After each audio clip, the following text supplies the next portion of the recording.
Because, because sometimes there is some different look to region, and they are thinking that all region of the Turkey is same situation. No, for instance, Gaziantep is huge industry, so they need people for work. But in the region, we have very big unemployment. So then suddenly 200,000 working age people come to us. Okay.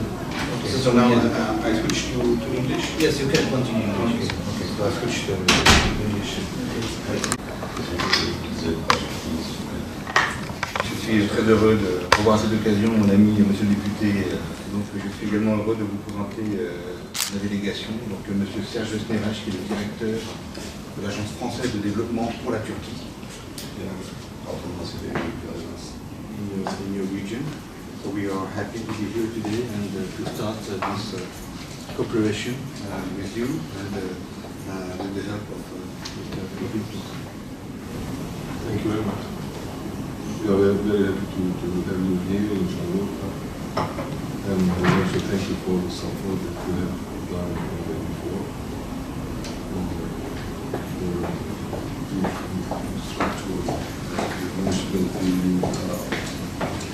I know that you have carried some projects in Suruç and other cities. Onlarla Türkiye'ye yönelik Suriyelilerin yaşamlarını kolaylaştırılması ve entegrasyon sağlanmasına yönelik bugüne kadar sunmuş oldukları desteklerden dolayı da teşekkür ediyoruz. And to France in special. Daha önce bildiğim kadarıyla burada Filip'ten ve çeşitli Avrupa Birliği fonlarından kaynaklanılan belediyelerimizle birlikte yürüttükleri projeler var. As we know that you have some implementation project from FRIT with some of our municipalities. How can I say? Yes, our sorry about it. Unhappiness. Unhappiness, yes. To your delegation with this condition.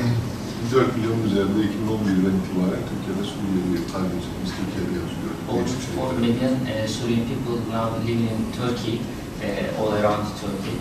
We need, the leadership of our Mr. President Erdogan. We didn't, go to any international organization to ask to help to, for this situation. Ama durumu bütün uluslararası camiaya sürekli Cumhurbaşkanımız ve Dışişleri Bakanlığımız anlatıyorlar. Yani mevcut durumun vaziyeti. But of course, our President, Mr. Erdogan and Ministry of Foreign Affairs, yes, explained all this best situation to the world. Bu çerçevede mesela sadece ülke ismi vermiyorum. Bir ülkenin hayırsever kuruluşlarının, derneklerinin, devlet olarak Şanlıurfa'da Suriyelilere yönelik yaptığı 25 tane. I don't want to give the name of the country that is a very small country. There some of the NGOs just come to Şanlıurfa and make 25 schools, immediately 25 schools in the Şanlıurfa region. 2 yıl çok yıl gibi bir süre içerisinde geldiler, yaptılar ve gittiler. 3000-4000 civarında yetim Suriyeli ağırlıklı olmak üzere Suriyeli ve Urfalı yetimlere her ay yetim başına $50 hesaplarına kadar yatılan şeyler. 2 senede böyle 4 tane sürekli ekmek üreten fırın var. Yüz binlerce ekmek üretiyorlar. Bir tanesinin sadece günlük ürettiği 100.000 ekmek. Ücretsiz dağıtıyorlar. They invested badly to produce bread, and they are producing bread and separating this bread without money free of charge to the Syrian refugees. Yani bunların yani Avrupa Birliği yani bizim de takdir ettiğimiz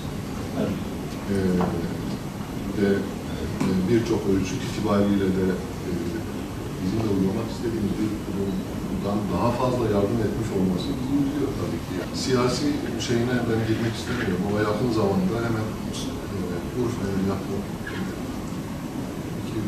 220 kilometrelik bir sınır hattımızda oluşan bir terör koridoru var. Oraya Türkiye devleti müdahale etti ve bütün dünyanın Avrupa Birliği'nde terör örgütü olarak kabul ettiği PKK'yı zorla oraları işgal edip PKK'yı oradan temizledi. Ve orada da şu anda 300 bin civarında Suriyeli var. Ve onlar da altyapılar yoksunlar. İçme suyu, kanalizasyonu, elektrik altyapısını örgüt giderken hepsini takip etmiş durumda. Yani doğrudan Fransa Kalkınma Ajansı Suriyelilere yardım edecekse, buyursun güvenli bölge olarak ilan ettiğimiz ve terör örgütlerinden temizlediğimiz güvenli bölgedeki altyapıyı beraber yapalım, ortaklaşa yapalım. Yani hem Urfa'ya hem oraya da destek sağlasın. Terör örgütü ayrılırken oradan zaten çok eski olan altyapının tamamını tahrip ederek ayrıldı. Bunu resimleriyle, fotoğraflarıyla kendilerine sunabiliriz. Tahrip ettikleri taraf olarak tahrip ettikleri su kaynakları, hastaneler, okullar hepsini tahrip